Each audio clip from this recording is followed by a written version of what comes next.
How do you find yourself through sobriety? You looked for your identity at the bottom of the bottle and all you found was pain. Now you're sober and you don't know who you are. As an ex-alcoholic, I can tell you this.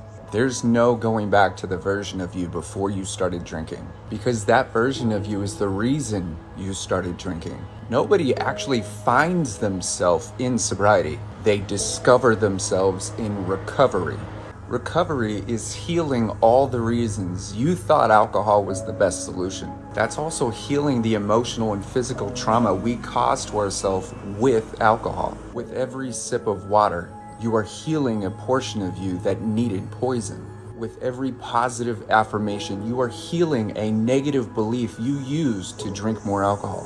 Sober means you would rather be drinking, but you're not. Recovered means there's no real reason for you to drink, and you choose not to. Sobriety guarantees nothing, but recovery guarantees everything.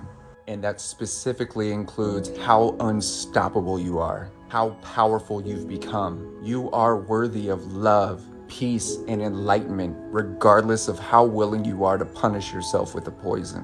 When you stop searching for who you think you are, you start recovering into who you always knew you were.